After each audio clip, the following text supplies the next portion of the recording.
Bismillahirrahmanirrahim. Assalamu alaikum to all of you. Today we are going to start our play The Tempest by William Shakespeare. William Shakespeare 1564 में England में पैदा हुए और 1616 में उनकी death हो गई थी। उन्होंने 37 प्लेज लिखे जिनमें ट्रेजेडीज़ भी हैं, कॉमेडीज़ भी हैं, रोमांस भी हैं, ट्रेजियो कॉमेडीज़ भी हैं एंड हिस्टोरिकल प्लेस भी हैं। फिर उसके अलावा उन्होंने 154 सोनेट्स भी लिखी। फिर उनकी 2 लॉन्ग नरेटिव पोइम्स भी हैं। उनकी राइटिंग्स का मेजर थी, उनकी राइटिंग्स में शेक्सपियर की सोनेट्स का जो थीम्स है वो है love, beauty, passage of time, morality and forgiveness. The Tempest की बात करें तो ये उनका लास्ट प्ले था जो उन्होंने 1610 में लिखा और ये एक कॉमेडी रोमांस है। इसका फर्स्ट फोलियो जो है वो 1623 में आया था। इसके करैक्टर्स की बात करें द टेम्पेस्ट के तो सबसे पहले हमारे पास प्रोस्पेरो है। प्रोस्पेरो ये एक ड्यूक है मिलान का और इसकी बेटी है मिरांडा 3 years old। और फिर इसमें हमें करैक्टर्स मिलता है एंटोनियो। एंटोनियो प्रोस्पेरो का ब्रदर है जो बाद में इसको निकाल देता है कंट्री से और खुद कब्जा कर लेता है बादशाहत पे। और इसमें उसकी एंटोनियो की हेल्प की थी इस सारी साजिश में एलोंसो किंग ऑफ नेपाल था। अब इसमें एक और करैक्टर है फर्डिनेंड एलोंसो का बेटा है, किंग ऑफ नेपाल का सन है। फिर इसमें एक जिक्र आता है थोड़ा सा साइकोरेक्स का। साइकोरेक्स एक विच है, विशियस विच चुड़ैल है और उसका एक बेटा भी है कैलिबन।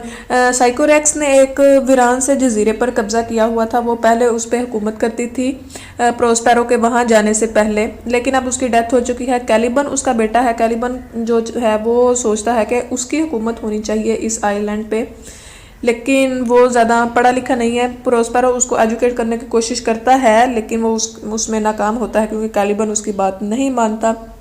फिर इसमें एक करैक्टर है एरियल का। एरियल भी एक स्पिरिट है, रूह है वो, लेकिन वो प्रोस्पेरो का सर्वेंट है, उसकी हेल्प करता है। फिर इसमें कुछ माइनर करैक्टर्स भी हैं जैसे जिनमें है गोंजेलो। वो जो है वो प्रोस्पेरो और मिरांडा की हेल्प करता है महल से शहर से भागने में जब एंटोनियो ने उन पे हमला किया था। फिर इसमें कुछ और करैक्टर हैं जैसे सेबेस्टियन है, स्टेफेनो है, ट्रिंकुलो है, बोर्सवेन है, एड्रियन है। और इसमें 3 गोडेसेस का भी जिक्र आता है जिसमें फर्स्ट वन है आइरिस। ये एक ग्रीक गोडेस ऑफ रेनबो है। देन फिर इसमें एक दूसरी गोडेस है सीरियस, ये ग्रीक गोडेस ऑफ हार्वेस्ट है। और फिर है Juno, Greek queen of Greek goddesses gods, ये उन सब गोड्स की क्वीन होती है। और ये सारी मिरांडा की और फर्डिनेंड की शादी पे आती हैं और उनको अपनी प्रेयर्स देती हैं। उन सबको, उन दोनों शादी जो नई शादी वाला जोड़ा होता है उनको दुआएं देती हैं। अब हम इसकी टेम्पेस्ट की स्टोरी स्टार्ट करते हैं। ये प्ले एक छोटी सी स्टेट मिलान के बादशाह ड्यूक जिसका नाम प्रोस्पेरो है और उसकी बेटी मिरांडा के गिर्द घूमता है। प्रोस्पेरो जो है वो पढ़ने लिखने का शौकीन है और हर वक्त अपनी स्टडी और बुक्स में ही मसरूफ़ रहता है। सो उसने उसकी जो स्टेट का रियासत का सारा जो इंतज़ाम है उसका भाई एंटोनियो संभालता है। इन हालात से फ़ायदा उठाते हुए एंटोनियो क्या करता है कि वो बादशाहत की कुर्सी पर, उसके तख्त पर कब्ज़ा करने की कोशिश ठान लेता है और नेपाल के बादशाह के साथ, नेपाल का बादशाह एलोंसो के साथ मिलके वो साजिश करता है और तख्त पर कब्ज़ा कर लेता है, बल्कि अपने भाई प्रोस्पेरो और उसकी बेटी को भी मुल्क से निकाल देता है। ये अगरचा ये तमाम वाक़या जो ऊपर मैंने अभी बताए हैं ये प्रोस्पेरो की ज़ुबानी हमें पता चलते हैं, ये स्टेज पर इनको शो नहीं करवाया जाता। दरअसल कंट्री से निकाले जाने के बाद प्रोस्पेरो ने एक गैर आबाद वीरान से आइलैंड पर अपनी 3 साल की बेटी मिरांडा के साथ रहना शुरू कर दिया था। प्रोस्पेरो एक बादशाह होने के साथ साथ एक बहुत अच्छा जादूगर भी था, इसलिए इसने आइलैंड पर मौजूद जो तमाम दूसरे स्पिरिट्स वगैरह थी उन पर कब्ज़ा कर लिया, उनको काबू अपने अंडर कर लिया और इस आइलैंड पर रहना शुरू कर दिया। दरअसल प्रोस्पेरो की आमद से पहले इस आइलैंड पर एक चुड़ैल साइकोरेक्स का राज था, वो वहाँ पे रहती थी। उसने ही तमाम वहाँ सब को सारी स्पिरिट्स को एक कैद में किया हुआ था। और इस साइकोरेक्स का एक बेटा था कैलिबन।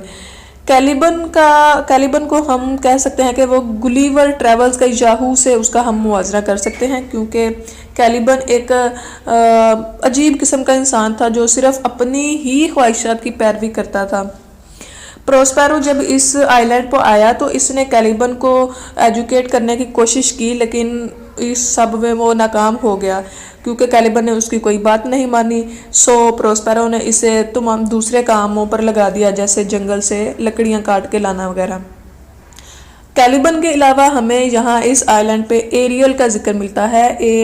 एरियल दरअसल चुड़ैल साइकोरेक्स ने एरियल और इसके साथ जो कई दूसरी अच्छी स्पिरिट्स को एक बहुत बड़े दरख्त में कैद कर दिया था, क्योंकि इसके जो साइकोरेक्स के जो अहकामात मानने से इनकार कर दिया था, सो साइकोरेक्स ने उनसे बदला लिया। प्रोस्पेरो की आमद से पहले कुछ अर्सा पहले ही इस चुड़ैल साइकोरेक्स की डेथ हो गई थी और उसने अपना इंतकाम भी ले लिया था। सो प्रोस्पेरो ने इन तमाम रूहों को अपने जादू की मदद से आज़ाद कर दिया और अब वो सारी स्पिरिट्स प्रोस्पेरो के अंडर काम करती थी, वो उसके हुक्म मानती थी। ये तो हो गए तमाम बैकग्राउंड के वाक़यात। अब हम रियल स्टोरी की तरफ आते हैं। प्ले का आगाज़ एक बहुत बड़े समुद्री तूफ़ान से होता है और हमें पता चलता है कि इस तूफ़ान में एक बहरी जहाज़ डूब गया है। दरअसल इस जहाज़ में प्रोस्पेरो का भाई एंटोनियो, नेपल्स का बादशाह एलोंसो और उसका बेटा फर्डिनेंड होते हैं और अपने मुलाजमों के साथ वो इस समुद्री सफ़र पर होते हैं और इत्तफाकन इनका गुज़र प्रोस्पेरो के आयरलैंड के पास से होता है।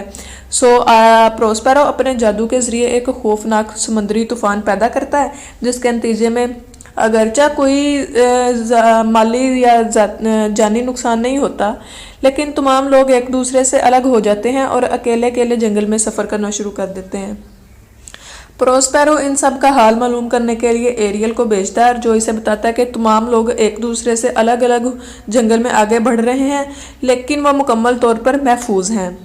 प्रोस्पेरो इसके बाद एरियल को हुक्म देता है कि वो नेपल्स के शहजादे फर्डिनेंड को अपने जादू के अंडर करके इसकी बेटी मिरांडा के पास लेकर आई। इसी दौरान में प्रोस्पेरो अपनी बेटी को पास्ट के जो तमाम हालात हैं वो भी बता देता है। मिरांडा को पहले कुछ भी अपने बाप के बारे में, अपने बारे में कि वो एक प्रिंसेस है, कुछ नहीं पता होता है। ये अब उसका बाप प्रोस्पेरो उसको बताता है, जबकि फर्डिनेंड को जादू के अंडर ये तासर भी दिया जाता है कि इसका बाप एलोंसो है वो जो इस समंदर में डूबकर मर चुका है। फर्डिनेंड जब मिरांडा को देखता है तो वो फ़ौरन उसकी मोहब्बत में गिरफ्तार हो जाता है, जबकि मिरांडा भी, जिसने सारी ज़िंदगी अपने बाप के अलावा कोई मर्द नहीं देखा होता, वो भी फर्डिनेंड की इस हैंडसम शख्सियत पर्सनैलिटी से बहुत मुतासिर होती है। ताहम प्रोस्पेरो झूठी नाराज़गी का इजहार करता है कि वो जी उसको अच्छा नहीं लगा, लेकिन वो क्या है कि जब वो फर्डिनेंड को लकड़ियाँ वगैरह जमा करने का हुक्म देता है तो वो छुप कर फर्डिनेंडा और मिरांडा की कन्वर्सेशन सुनता है और तब उसे पता चलता है कि भाई ये दोनों तो एक दूसरे से सचमुच में मोहब्बत करते हैं। इसके बाद वो इन दोनों पर, फर्डिनेंडा और अपनी बेटी मिरांडा पर, दोनों को अपनी दुआएं देता है। दूसरी तरफ प्रोस्पेरो अपने भाई और नेपल्स की बादशाह एलोंसो की खबर लेने के लिए एरियल को दोबारा भेजता है। एरियल वापस आके खबर देता है कि दोनों इंतहाई गमज़दा हैं और इन्हें इस बात का एहसास भी है कि उन पर यह मुसीबत इसलिए आई है कि उन्होंने प्रोस्पेरो से ज़्यादती की थी। इस पर प्रोस्पेरो हुक्म देता है कि इन्हें भी पेश किया जाए। जब प्रोस्पेरो अपने भाई एंटोनियो और नेपल्स के बादशाह से मिलता है तो वो फ़ौरन वो दोनों माफ़ी मांगते हैं कि जी हमने आपके साथ गलत किया था, हमें माफ़ कर दें। प्रोस्पेरो भी अब इन्हें खुले दिल से माफ़ कर देता है। नेपल्स के बादशाह की खुशी इस वक्त काबिल ज़िक्र होती है जब उसे पता चलता है कि उसका बेटा फर्डिनेंड अभी ज़िंदा है और वो भी मिरांडा की, जो एलोंसो है, वो भी मिरांडा की खूबसूरती और उसकी इनोसेंस से बहुत मुतासर होता है और फ़ौरन से उसे अपनी बहू बनाने का ऐलान कर देता है। प्ले के एंड पर प्रोस्पेरो नाजरीन से मुखातिब होकर कहता है कि अब वो अपनी जादू की तमाम बुक्स और दूसरी इस जादू की तमाम चीज़ों को समंदर में गर्क कर देगा और आइंदा जादू का इस्तेमाल नहीं करेगा। वो एरियल को भी आज़ाद कर देता है और जैसा कि उसने वादा किया था कि वो शुरू में वो एरियल से कहता है कि मैं तुमको आज़ाद कर दूंगा, क्योंकि एरियल जो है वो उसको अपनी फ्रीडम चाहिए होती है। और अब जो प्रोस्पेरो अपने भाई के साथ वापस अपनी स्टेट मिलान में चला जाता है, जहां उसकी बेटी की शादी नेपल्स के शहजादे फर्डिनेंड के साथ बहुत धूमधाम से हो जाती है। ये हो गया एंड। और मैंने आप लोगों से कहना था कि आप लोग सारी वीडियोस मेरी देख लेते हो, लेकिन आप चैनल को सब्सक्राइब नहीं करते। Y Y? ओके, 5 सेकेंड्स हैं, आप इस चैनल को सब्सक्राइब करें, शेयर करें इस वीडियो को और लाइक। अल्लाह हाफिज़।